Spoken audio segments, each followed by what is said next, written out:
Bismillahirrahmanirrahim. Mustafa Rasulullah sallallahu alaihi wasallam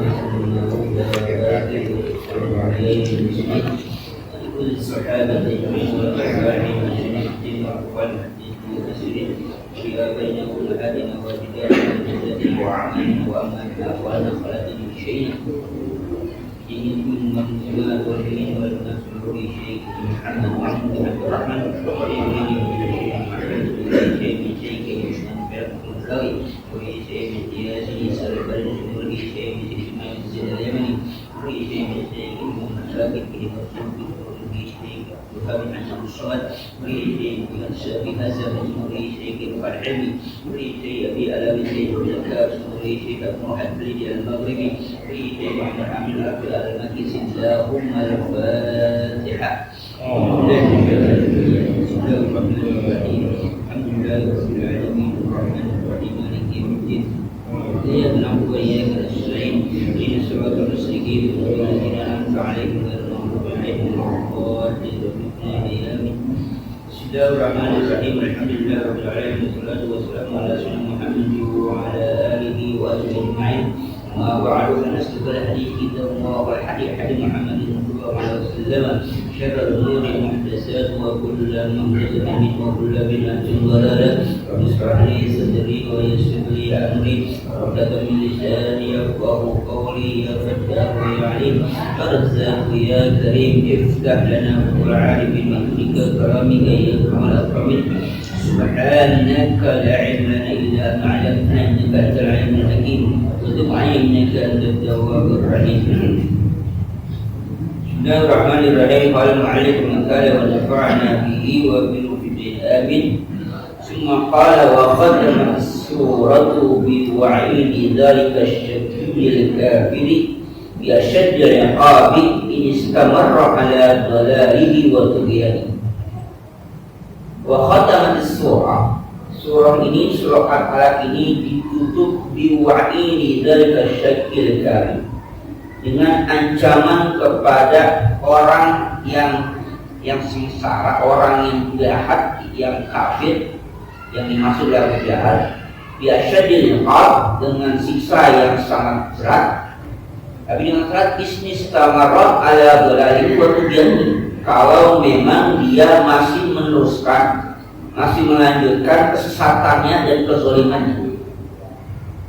Artinya ancaman ini berlaku kalau memang dia sampai mati masih dalam keadaan kafir, dalam keadaan yang zalim.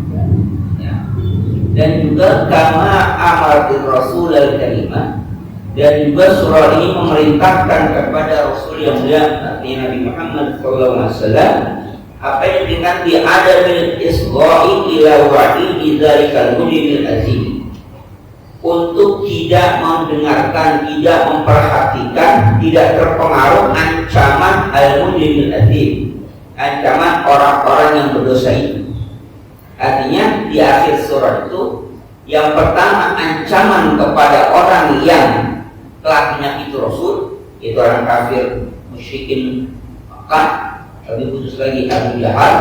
Yang kedua, surah ini di akhir juga memerintahkan untuk supaya Rasulullah SAW tidak terpengaruh dengan ancaman mereka. Kemudian ayat ini ditutup kalla la illam yantahi lanasfa'an bin nasiyah. Ini maksudnya. Jadi kalla, jangan sekali-kali ya, ini berhentilah. La illam yantahi, kalau dia tidak berhenti, yang ini maksudnya Abu Jahal dan teman-teman yang menyakiti Rasul, lam yantahi, juga tidak berhenti dari menghalangi Rasul untuk sholat, dan nasman bin nasiyah, kami akan cabut, kami akan tarik nasiyah, bubun-bubunnya. Nasiyah itu tarik yang keras. Maksudnya apa? Kalau orang tarik, insya Allah ya, ini ancamannya. Ya, ini jadi itu di akhir ancaman orang yang menyakiti Rasul, orang yang menghalangi Rasul untuk sholat, Di akhir surah katakan la illa biyantahi lanasfa'an bin nasi. Kalau dia nggak berhenti menyakiti Rasul, maka kami cabut hukum-hukumnya dengan keras. Akhir ayat kemudian ila kita disuruh kalla la tuti'hu wasjud wa karim. Artinya Rasul dinasihati, udah mau diapain sama mereka, mau diancam sama mereka, sudah la tuti'hu, kamu jangan ikuti dia. Tapi ketika tidak mengikuti mereka, apa yang harus lakukan? Wasjud wa karim. Sujudlah dan dekatlah pada Allah Subhanahu. Jadi ketika intimidasi, penyerangan, usaha pembunuhan segala macam bentuk yang menghalangi dakwah Rasul, yang menghalangi ibadah umat Islam pada saat itu, yang inginnya mereka supaya umat Islam itu keluar dari ikut Nabi Muhammad, kembali ke jahiliyah lagi. Nah, kemudian ayat mengatakan la tuti'hu, jangan kamu ikuti. Walaupun khitabnya ini pada Rasulullah, tapi belum pada umat ini, jangan kamu ikuti. Tetap pada jalan yang Allah telah tunjuki. Bagaimana mengantisipasi atau mengatasinya? Wasjud, sujudlah kamu, waqtarib, dekatlah pada Allah Subhanahu wa Ta'ala. Itu solusi. Itu solusi dari apa istilahnya tekanan-tekanan yang Rasulullah hadapi. Nasihat dari Al-Quran yang pertama mengancam mereka nanti di akhir dengan apa? Linas bin nasihat. Yang kemudian Nabi pun dinasihati, Nabi pun diajukan, diperintahkan alla la tuti'hu wasjud waqtarib. Kamu jangan ikuti, jangan taati mereka, apa? Tapi wasjud, sujudlah, artinya sholatlah, waqtarib, dan iqrab, dekatlah pada Allah Subhanahu wa Ta'ala. Jadi apapun yang kita hadapi dalam kehidupan di dunia ini, yang harus dilakukan wasjud waqtarib. Nanti akan dibawa di hadis di tafsir akan lihat kenapa kita diperintahkan untuk sujud, bukan umum dengan sholat secara umum, tapi walaupun zikrul ba'di wa iratul pun maksudnya menyebutkan sebagian, tapi yang dimaksud seluruhnya. Sujud bukan sujud saja, apa? Sujud depannya apa? Sholat. Tapi ada muasir mengatakan ya disebut sujud ya sujud. Kenapa? Karena nanti ada riwayat hamba, separuh dekatnya hamba kepada Allah adalah ketika dalam keadaan sujud. Maka perbanyaklah kamu mohon pada Allah pada saat sujud. Separuh dekat hamba pada Allah, ada riwayat lain, separuh dekat hamba pada Allah pada saat dia sholat, tapi lebih dekat lagi pada saat dia sujud. Maka sujud tidak boleh dilakukan apapun, di hadapan apapun atau pada siapapun, hanya pada Allah Subhanahu wa Ta'ala. Maka ada perintah itu, ya. Maka di belakang waktu mendekatkan sujud itu adalah posisi hamba paling dekat pada Allah itu ketika dia sujud. Kita kata kenapa? Perbanyaklah kamu berdoa pada waktu sujud. Boleh kita silakan. Kita baca doa pada waktu sujud, silakan, asal jangan jadi imam. Jadi tinggal di rumah udah jadi imam. Imam ini kata ngomong, imam tidur apa lama ya ngomongnya. Ya, dia perbanyak berdoa pada waktu apa? Pada waktu silakan boleh, asal tidak baca ayat Al-Quran. Baca ayat Quran boleh kalau niatnya niat itu apa? Niat untuk berdoa, baca doa boleh. Jadi saya dapat boleh ucapkan sini dapat ijazah dari guru saya ketika masih dalam keadaan dulu ya, orang bilang ya ada dulu ya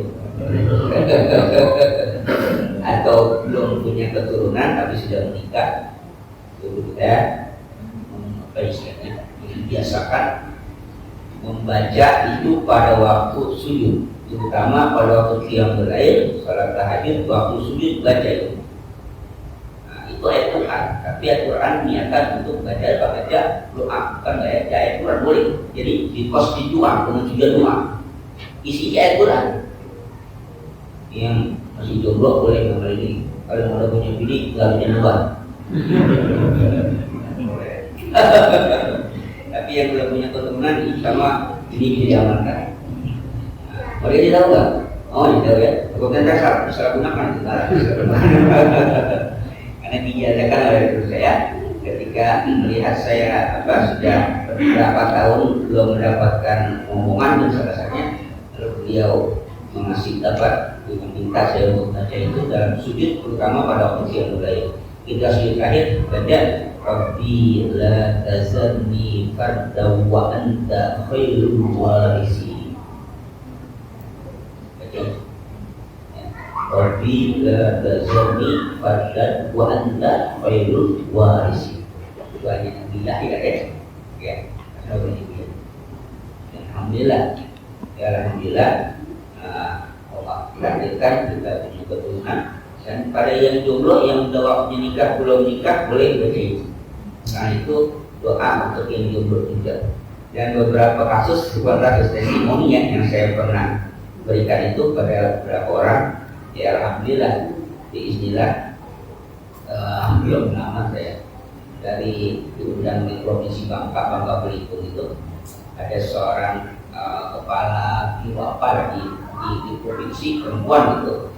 Ketika saya menyampaikan diminta untuk bukan tausiah mau iso itu menyinggung sesuatu tanpa turunan, kemudian belum masalah jam malam itu jam berapa, jam 9 malam atau jam setelah itu kamar hotel saya itu ternyata yang datang itu ketua apa ya, karena ada ibu-ibu itu waktu itu pakai masker gini, pakai masker saya nggak tahu kalau ibu-ibu dicapat itu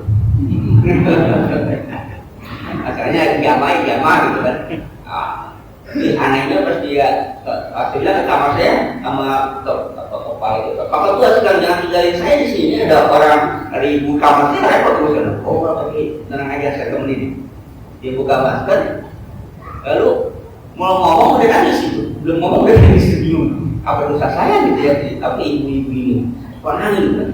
Nah, Pak ketua ini bilang, Bu, dia tenang dulu, dia mau curhat katanya cerita. Ketika Bapak sudah 8 tahun, ya karir itu cukup, menikah, ya hak sudah ada, pokoknya harta sudah ada, karir jabatan sudah ada, tapi 8 tahun dia menikah belum punya keturunan itu. Ini itu banyak lagi bercerita kan itu. Lalu apa hubungan dengan saya gitu? Nah, ketika itu menyampaikan tentang ada sesuatu yang bisa kita begini, oh itu gitu ya, itu apa katanya? Yang harus saya tahu. Oh jadi mau ngamalin itu sih kan? Iya, kalau mau saya mudah-mudahan. Oh baik ya, kalau emang mau tidak sabar. Apa dibaca? Ini yang dibaca. Ya, antaranya itu yang dibaca. Ya Rabbi la tazarni farda wa anta khairul warisi. Ya bangun yang lain membaca itu mau 2 kali, mau 3 kali, 4 kali terserah. Pada waktu sujud saya kasih lagi oleh yang lain. Ada tambahannya. Ya, jadi ada banyak, ada tambahannya supaya menambah rasa. Bagaimana ketika dari hadis dari asal semua ada hadisnya. Ketika hubungan badan dalamnya saya kasih apa lagi? Alhamdulillah saya ke Kendari terus pulang dari sana bulan apa itu? Kalau misalnya 3 bulan setelah itu dapat telepon dari sana pagi-pagi itu kan.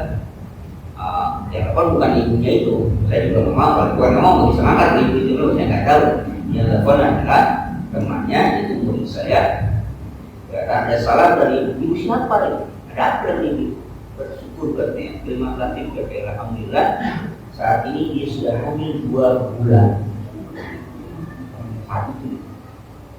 Itu yang jamaah yang di situ itu pada bertakbir. Kenapa?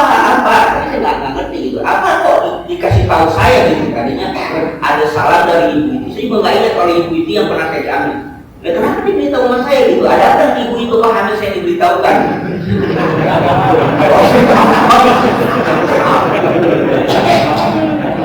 Dia hamil 2 bulan kok saya yang ditelepon?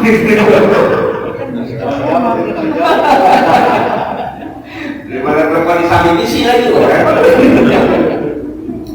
Dan dia telepon saya itu karena berapa kali saya diundang ke Bangka Belitung itu dia tahu apa namanya rutinitas saya. Jadi kalau sholat subuh berjamaah, saya nggak keluar dari masjid sampai isya, dia paham betul. Jadi dia telepon saya itu pas keluar isya, saya udah di rumah. Saya telah pergi, dia tahu jadwal dia awal, kalau jadwal sibuk saya nggak bisa telepon. Pas saya di rumah, ya mau sampai dengan dari masjid, terus sampai di rumah. Ya, karena saya tahu jadwalnya. Pokoknya kalau pagi sekali nggak bisa, dia tidak nandain. Soalnya kalau dia ada di rumah, bisa dengan sarapan kan. Wah, betul dia tahu jadwal. Nah, siapa ibu itu, siapa ibu itu yang dulu gini, jadi Masya Allah. Terus gimana? Ada orang yang nggak boleh telepon ke saya minta suruh telepon, saya minta salam, dikira ada itu saya undang, saya nggak diundang. Kalau undang nanti nggak ada event saya gitu, karena saya biasanya di tingkat nasional, tingkat provinsi, jadi saya nggak diundang. Nah, alhamdulillah, jadi ada manfaatnya. Ya, itu kan tergantung masing-masing ya pengamalannya. Nah, itu kaitannya adalah bahwa bukan kaitannya dengan baca jimat itu untuk punya arti lain, tapi kaitannya bahwa boleh saja membaca ayat Al-Quran ketika sujud, tapi niatnya di qasdid doa, bukan qasdid qiraah, bukan niat membaca Al-Quran, tapi niatnya apa?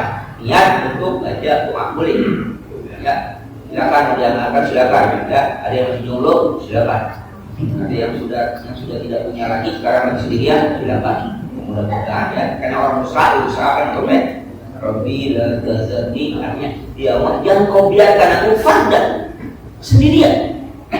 Wa anta khairul warisin, kaulah sebaik-baik yang apa? Yang berikan warisan, siapa yang mewarisi. Jadi di mana relevansi dengan doa itu? Rabbi la tazarni fardan, dia jangan kau biarkan aku sendiri. Kalau baca anak sendiri itu jomblo kan ya, harus kan sendiri itu jomblo. Wanta berwaris itu kan ketika apa? Ketika Nabi Yahya itu kemudian apa? Mendapatkan keturunan yang namanya Nabi Zakaria ya. Itu apa? Munasabahnya. Jadi boleh saja membaca itu ya. Maka ada wasjud waqtan. Ketika kita menghadapi masalah, sujudlah. Salat mendekat pada Allah. Apapun problematika yang kita hadapi di dunia ini, Rasul mengajarkan dengan sholat, ya, dengan sholat. Wasta'inu bis-sabri was-shalah. Apapun yang terjadi, fenomena apa yang terjadi, masalah apa terjadi pada di dunia ini, Rasul mengajarkan kita untuk sholat. Terjadi gerhana matahari, gerhana bulan, apa perintahnya? Sholat istisqa. Apa? Gerhana usuk. Ketika terjadi kemarau yang berkepanjangan, nggak hujan, kita apa? Sholat istisqa. Jadi kalau nggak ada hujan, yang segala apa namanya karena dalam dijemput di bumi. Sholat istisqa. Ada sangat kebutuhan yang mendesak. Isok mengawini, kalau hujan banjir, tadi jangan pakai cabai di siapa ditusuk-tusuk segitu, segala kodok dimasukin ke dalam madu, segala ayam ke dalam madu itu, atau celana dalam dijemur di atas genteng. Salat kalau pada Allah, ya Allah tahan dulu hujannya. Ya aku mati wa ya samau aku. Allahumma hawalaina wala semua minta. Ya. Ada pilihan yang sangat susah. Ya, tanah mau dijual apa enggak gitu kan. Mau dijual nggak ada yang beli, nggak dijual yang nggak laku. Mohon pada Allah, saudara, istiqomah. Ya kan? Jadi apapun masalah yang dihadapi oleh sholat, sta'inu bis-sabri was-shalah. Nggak usah kedukun, nggak usah macam-macam, saya tidak pada Allah. Wasjud waqtari, dekatkan pada Allah. Dan ketika Nabi dalam keadaan yang begitu tersiksanya ditekan oleh kaum Quraisy, para kafir-kafir Quraisy, maka Allah mengatakan wasjud waqtari, sujud dekat pada Allah Subhanahu wa Ta'ala. Allah akan selesaikan masalah. Apa saja ya, kita selesaikan dengan cara kita, umat Islam menyelesaikan. Jangan cara logika manusia tidak nyambung kadang-kadang kita. Sudah kesini, sudah kesana, sudah enggak selesai juga. Kalau saya malah nambah masalah. Kepada Rasul itu harus mengajarkan semua itu kepada Allah Subhanahu wa Ta'ala. Bahkan ada salah seorang sahabat yang ngadu bininya galak banget, dia langsung bini saya galak banget. Nabi nggak bilang, lagi aja memang lain enggak lagi. Bini galak, memang bini satu-satunya perempuan, nanti aja balik. Nah gitu, kita udah bini, nanti itu. Kalau bini kamu galak, baru sholat malam ajak bini itu untuk berjamaah. Ya, untuk mendudukkan kegalakan bini, bangun malam, sholat, ajak bini berjamaah. Sholat berjamaah. Kalau sholat berjamaah kan jadi imam. Pasti suaminya. Segala-galanya bininya jenderal, lakinya kopral, belum aja kita sholat, jadi imam siapa? Suaminya, walaupun kopral. Bininya jenderal gitu kan. Tapi ada kali masalah itu lah. Bininya jenderalnya kopral.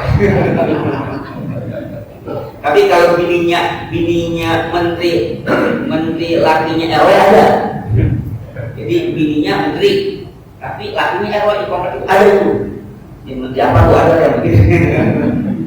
Sehebat apapun seorang istri, jadi situ harus mengajarkan sehebat apapun seorang istri, tapi ketika dia ibadah pada Allah, dia harus tahu posisinya. Nah di situ harus mengajarkan dia paham ternyata siapa yang menjadi kepala rumah tangga, siapa yang menjadi imam, siapa?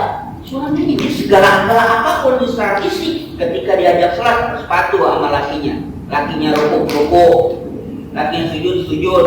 Kalau dia gerak mau rukuan 2 jam nggak bisa. Itu diajarkan oleh Rasulullah. Jadi untuk menyelesaikan bini gerakan itu pakai sholat kan? Apa sih dengan sholat?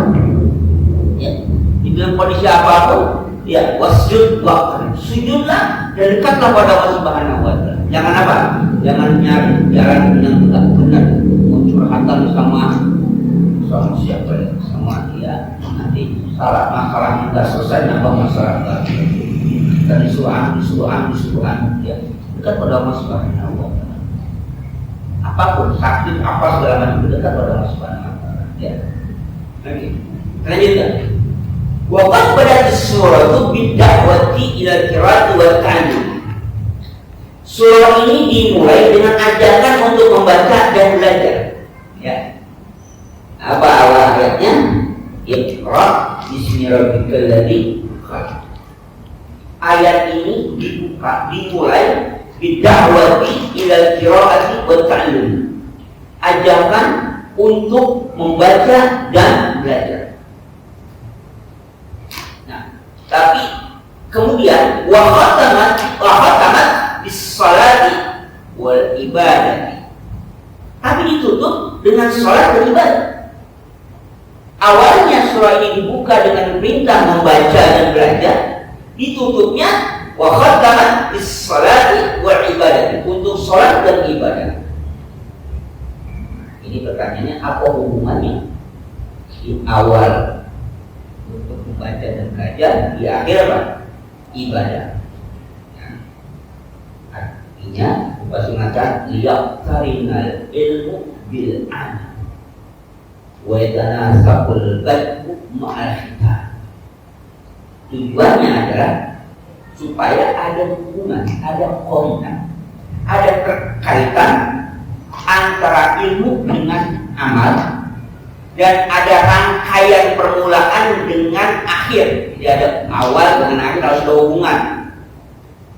Jadi lihatnya ilmu bila amal, ada hubungan ilmu dengan amal. Maksudnya adalah apapun ibadah kita yang kita lakukan harus berdasarkan ilmu. Ibadah itu berdasarkan ilmu, bukan berdasarkan perasaan. Kalau ibadah berdasarkan perasaan, nggak bisa bereskan ibadah kita. Kan pernah kita gambarkan dalam agama kita, kalau nggak ada air atau sulit air, boleh kalau istinja pakai apa? Pakai batu ya, boleh pakai batu. Gitu lah.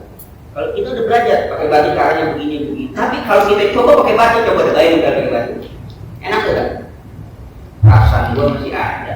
Perasaan masih nempel. Tapi ilmu mengajarkan kalau dia isi dengan bahasa suci sudah selesai. Tapi kalau kita amalkan dengan ikut perasaan, nggak beres-beres. Perasaan masih ada. Perasaan. Jadi kalau agama atau ilmu dan bilang itu sudah sah. Yang ikut perasaan berapa? Urusannya berapa? Maka kalau ikut perasaan takbir ihram nggak jadi. Ikut perasaan kan, wah, rasanya satu banget. Dengan ilmu, ketika ilmu bilang itu sah, sudah selesai.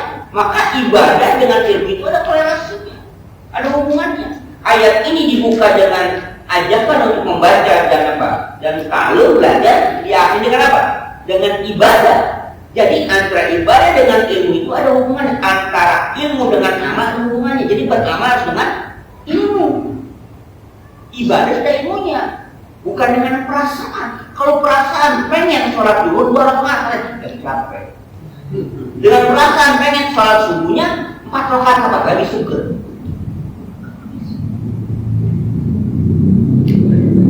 Jadi semua itu akan ilmu. Misal, jadi ada mengatakan kalau setelah dia sholat subuh, terutama dia berjamaah, dia terdiam, dia ketika bisa diam di tempat duduk dia sholat sampai terbitnya matahari tidak bersyuruk, kemudian dia sholat 2 rakaat, maka apa pahalanya? Apa? Kalau menurut Hamadan seperti apa? Pahala umroh, ada pahala haji sempurna. Itu hadis mengatakan kalau dia kemudian sholat 2 rakaat, kata dia 2 rakaat aja pahalanya kayak kecil, apalagi 4 rakaat ya, apalagi 8 rakaat ya, mungkin haji berkali-kali. Ya enggak, disuruh 2 rakaat, 2 rakaat. Pernah ngajak jamaah yang baru pertama kali antara amal dengan praktek kaget ya. Pertama kali ngajak apa? Ngajak tawaf sekarang ihram bertawaf. Itu kan muter kan? Yang muter usahi enggak. Udah saya kita 1 kali umroh. Itu udah umroh. Udah 1 kali umroh. Mengapa? Perasaan begitu aja ya. Lah begitu. Ini perasaan begitu aja. Begitu gimana? Itu muter, lari, udah iya. Terus maunya gimana? Ya gimana ya kalau lagi diajarin kayaknya berat banget. Loh, kenapa diajarin berat praktek nggak berat? Rasanya cuma muter doang gitu, muter kan tinggal nonton kan muter aja kan. Mau apa nggak apa nggak ada urusan, nggak apa nggak baca apa pun nggak apa-apa, yang penting awalnya niat selesai. Yang namanya ibadah umrah haji paling gampang, nggak kayak sholat, ikut aja pak selesai. Bahkan dengan niatnya saja, niat nggak apa, nggak pakai tertentu gitu, nggak ada. Enggak. Sayyidina Ali bin Abi Thalib ketika datang terlambat, kata Rasulullah, ya Ali, kamu mau niat apa? Niat hajinya mau tamat tuh, apa mau kiram gitu kan? Atau mau ifrad? Apa sih Ali bilang? Aku niat sebagaimana niatnya Rasulullah. Dia nggak tahu harus niatnya apa. Jadi Sayyidina Ali kata, aku niat sebagaimana kau niat Rasulullah. Jadi apa? Aku ihram sebagaimana kau ihram. Jadi Rasulullah nanya, kamu mau ifrad, mau kiram apa? Karena datangnya terlambat. Ali, aku ikut engkau aja. Sah. Tuh haji gitu. Tolak, enggak apa. Terus, ya udah muter sah. Enggak baca apa-apa, kata aja Rabbana itu selalu. Muter itu apa? Ada jamaah haji mengatur strategi kita udah. Jadi ininya disuruh depan, kakinya di belakang. Ini itu pakai apa? Buku ya, yang digantung itu. Jadi kalau kita makan itu kelihatan di belakang tuh. Jadi kata bininya, bang bacanya jangan biasa ikutin. Gitu. Kalau bininya baca kan nggak ya jangan. Kalau lakinya baca jangan. Udah gantung tuh di putaran pertama baca ini, kemudian kita baca. Pas hitungan ketiga ke keempat, kakinya diem aja. Dia bingung, baca apa nih katanya? Tapi diem aja. Baca apa mah? Kenapa nggak baca? Putus naik ke tarik orang. dia putus tarik orang. Bingung. Karena pernah saya disuruh memberikan satu pendapat oleh Safar itu, dia bilang yang namanya Jual nggak ada kepaduan yang tertentu apa aja. Nah, yang paling aman baca itu asal jaga. Ya kan? Nah, saya itulah lakinya Rabbana udah suruh saja tuh. Kata bini, tadi Rabbana atina duluan. Udah apa itu? Yang baca itu aja. Kata Ustaz kemarin waktu kita panggil baca itu aja katanya. Aman Pak, alhamdulillah. Kalau kata bingung Pak. Bayangin bacaannya orang tulisan udah apa? Udah matinya nanti jatuh situ, jangan coba-coba ngambil kalau barang udah jatuh situ apa pada saat disingkat apa kita ngambil, bisa keinjak Pak. Bahaya, udah biarin aja. Ada zaman saya kehilangan cincin gitu, cincin mas kawinnya. Jatuh, udah jangan bisa bahaya. Jongkok atau kita ini dihantam di belakang, masya Allah. Ini namanya apa? Ini namanya ibadah. Ya seperti itu ibadah kaifiah badan. Silakan ikut aja. Bacanya lupa nggak apa-apa. Jadi permasalahannya ibadah harus berdasarkan ilmu. Ibadah bisa tidak jadi ibadah kalau dia tidak pakai ilmu. Tapi yang tidak ibadah bisa menjadi ibadah kalau pakai ilmu. Karena tujuan kita kan manusia makhluk jinna wal insa illa liya'budun. Perbuatan yang kita anggap ibadah bisa jadi ibadah kalau dengan ilmu. Dan kita katakan kan, minum, dibaca bismillah, niat untuk kuat ibadah, jadi apa? Ibadah. Makan, dia niat ibadah, dia bismillah, niat ibadah supaya dia makan bisa apa? Bisa kuat ibadah, bisa kuat sholat bisa, jadi ibadah. Menikah pun, kawin, kalau dia niat ibadah, ittiba' Rasul, perintah Allah, jadi ibadah. Tapi ada perbuatan ibadah yang nggak jadi ibadah. Kalau niatnya salah, kalau ilmunya nggak ada. Ya kalau ilmunya nggak ada, ditanya, rajin amat ngaji, malu nggak enak, samper bertangga. Ngaji karena malu karena samper. Ibadah, ngaji ibadah, tapi kalian disamper. Rajin amat ngaji, jamaah. Tapi semua mau ngawin. Buat semua nggak ada kayak gitu. Aduh Pak, jadi kalau udah mau ngawin lagi Pak, lagi bersuatu jamaah gitu. Sambil dibalik undangan. Udah selesai, udah ada. Sono. Ada gitu ada. Tapi yang diaru-aru Pak biarin aja. Mudah-mudahan mulainya itu nggak apa namanya mulai kan nggak apa-apa. Mudah-mudahan bisa selanjutnya gitu. Jangan diwaru-waru. Kemudian ada masjid.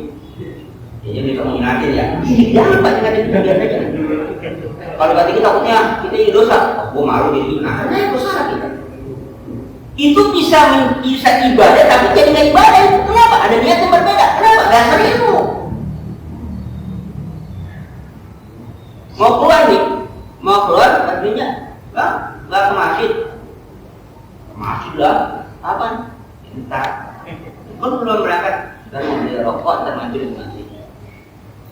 Niat keluar mau beli rokok, ntar mampir ke masjid.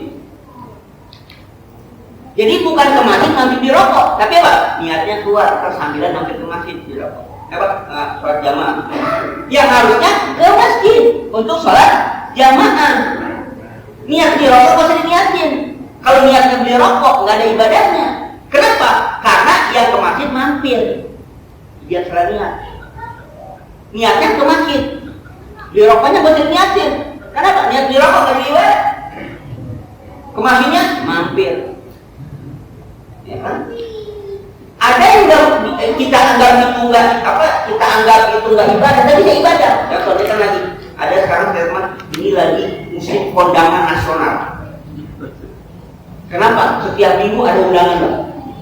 Nggak tahu gue ada apa. Yang tahu karena dia juga ada 2, 3 minggu besok aja masya Allah Pak. Di karena kondangan nasional. Itu Pak. Yang kita sudah tradisi kondangan itu bisa menjadi ibadah bisa enggak? Kalau kita masukin duit di amplop untuk niat sedekah, jadi ibadah. Tapi sedekah kalau 100.000 nulis nama, kalau 5.000 nulis nama itu sedekah kalau itu. Jadi pokoknya berapapun yang dimasukin di amplop, niatin sedekah. Jangan niatin untuk dibalas, ulangin lagi. Jangan tulis namanya, kenapa? Nanti lo kalau ngawin nggak dikonangin lo, gitu. Kenapa? Ini logikanya. Kalau kita niatkan kayak gini, 2 kali kita duit kita hilang, pahala nggak ada. Kenapa? Kalau kita misalnya nih kondangan, taruhlah sekarang itu kita 50.000, orang ada nih. Terus bapak ngawinin ntar 10 tahun kemudian, 50.000 sekarang dapat apa nih ya? Dapat bawang kilo ya. Tapi 5.000 nanti 10 tahun kemudian bisa nggak dapat apa-apa.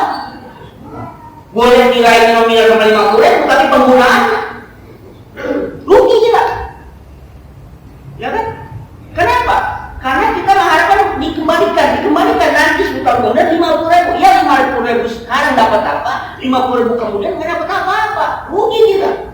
Kalau niatnya nominal kembalian itu. Tapi kalau niatnya sedekah karena Allah Subhanahu wa Ta'ala, Allah yang akan ganti. Sekarang 50.000, 10 tahun kemudian 500.000 dia dikonang lagi. Ya, jadi nggak ibadah. Tapi kalau kita niatnya pada nanti dibalikin, duit hilang, pahala nggak dapat. Kita udah sedekah nih. Ada orang di pinggir jalan gitu, wah, akunnya udah ada lanjut, sedekah aja pak. Bismillah sedekah. Pas habis sedekah, ada uing sampul PP, lari pak. Punya kaki, kaki mundur dia. Jangan merasa menyesal, Bang. Ya, ketipu, Bang. Selesai, kita berikan dia sedekah, udah selesai niat kita, sedekah. Kalau kita menganggap kita ditipu, kita nggak ikhlas, 2 kali rugi, duit kita melayang, malah nggak dapat. Udah, dia mau apa ke urusan dia pada Allah. Kita udah sedekah, kita lihat nggak punya kaki, Pak, berdarah-darah dia. Kasihan banget, tadi 50.000 jadi 50.000 silakan. Jalan itu dia wah sampai lalu kakinya ada. Udah biarin aja. Ya, biarin aja. Jangan nyesal gua. Tadi gua kasih 1.000 aja tuh. Udah gak usah nyesel, kenapa? Kalau nyesel itu 2 kali rugi kita hilang, pahala nggak dapat. Tapi begitu. Gue dapat, duit nggak hilang, insya Allah nggak hilang, Allah akan gantikan. Pahala insya Allah nggak hilang. Kenapa? Berdasarkan ilmu. Ibadah kita berdasarkan ilmu, bukan berdasarkan perasaan kita. Nyesel pak, nyesel nggak nyesel ya? Ya, dari gue beli rokok aja Samsung. Daripada gue ngabus dekat. Itu kenapa? Berdasarkan apa? Perasaan kita tertipu. Tapi kalau dengan ilmu kita tidak. Tetap Allah Maha Adil. Tetap gak usah khawatir, Allah akan gantikan. Dan gak usah merasa tertipu. Dengan apa? Dengan orang yang membohong kita. Kita nggak dibohongin, kenapa? Itu hak dia, itu rezeki dia yang Allah titipkan pada kita. Dia dapat silakan dan dia akan gunakan itu. Sekalipun kita nggak berikan pada dia, insya Allah akan bantu untuk yang lain. Itu punya dia. Pada waktu gerakan hati kita dikasih manusia selesai. Jadi jangan apa? Jangan merasa tertipu. Itu artinya ibadah kita dengan surah Al-Asr antara awal yang Allah perintahkan untuk apa tadi? Untuk iqra, untuk qiraah wa ta'allum, diakhiri dengan untuk ibadah pada Allah. Ini maksudnya ada kaidah hubungannya. Ibadah apapun kita lakukan harus berdasarkan ta'allum, belajar dulu. Jadi enggak apa-apa ibadah apapun enggak. Kenapa? Al-aslu fil ibadah at-tahrim. Asal pada ibadah haram sampai ada dalil yang memerintahkan. Ibadah itu asalnya haram sampai ada dalil yang memerintahkan. Kalau nggak ada dalil yang memerintahkan, jangan apa-apa ibadah, nggak bisa. Ibadah itu asal hukumnya haram sampai ada perintah. Lain hanya dengan yang mubah. Al-aslu fil asya' lil ibahah. Asal pada sesuatu yang bukan ibadah itu mubah boleh sampai ada dalil yang mengharamkannya. Kalau yang mengharamkan baru boleh apa? Haram. Kalau nggak ada, mubah, boleh saja. Ibah. Ketemu binatang, palanya kala kebo, badannya badan sapi. Disebut berbuat salah, halal apa haram, tapi nggak ada yang mengharamkan. Boleh silakan, berani. Kenapa? Nggak ada yang mengharamkan. Tapi kalau ada yang mengharamkan, apapun bentuknya haram. Ada anjing, haram. Ada kambing beranak anjing, haram tuh anjing. Ada kambing emaknya anjing, haram tak kambingnya? Ada anjing emaknya kambing, haram tak? Haram tak? Ada anjing, tapi dia punya emak kambing, jadi kambing beranak anjing. Coba anjing beranak kambing, anjing beranak kambing. Kambingnya haram tak? Haram tak? Karena berasal dari anjing. Tapi kalau kambing beranak anjing, haram. Ya haram anjing. Mana siapa sih jadi tanah? Ya udah anjing nanya emaknya siapa ya anjing. Artinya sesuatu yang baik itu bisa berimbas kepada orang tua dan keturunan. Tapi sesuatu yang buruk tidak. Tadi itu anak adalah kita itu begitu binatangnya kambing, tapi emaknya anjing. Ditanya ini kambing emaknya siapa, orangnya siapa? Kok anjing? Mas itu apa? Tapi ketika orang itu jahat, ini filosofinya, jangan tanya bapak emaknya. Nah, ini berantem sama anak siapa? Lo nggak usah pak, dianya aja kan tanya bapaknya. Ini bapaknya orang benar, orang baik, jangan ikut-ikutan. Tapi ketika dia baik, emak bapaknya ikut-ikutan. Tapi ketika dia buruk, jangan bawa emak bapaknya. Dianya aja udah tanggung jawabnya. Jadi ketika itu anjing, ya, ini anjing, emaknya kambing. Bikin halal enggak? Udah anjing aja, emaknya kambing, udah anjing.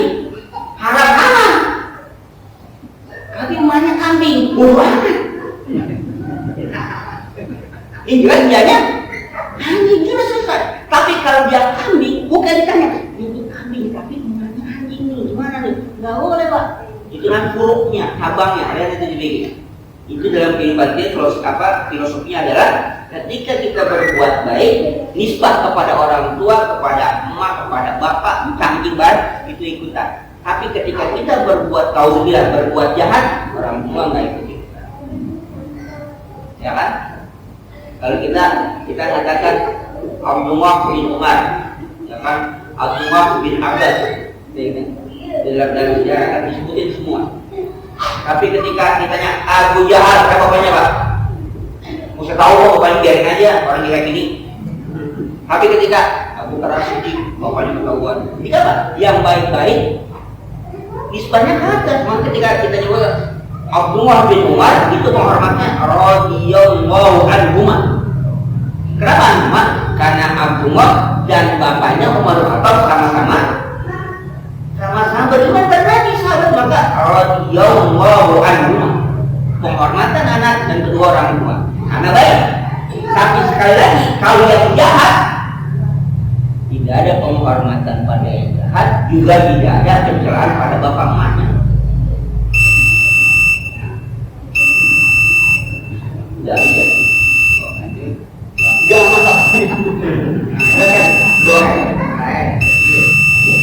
Dari adat.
Ya, terakhir,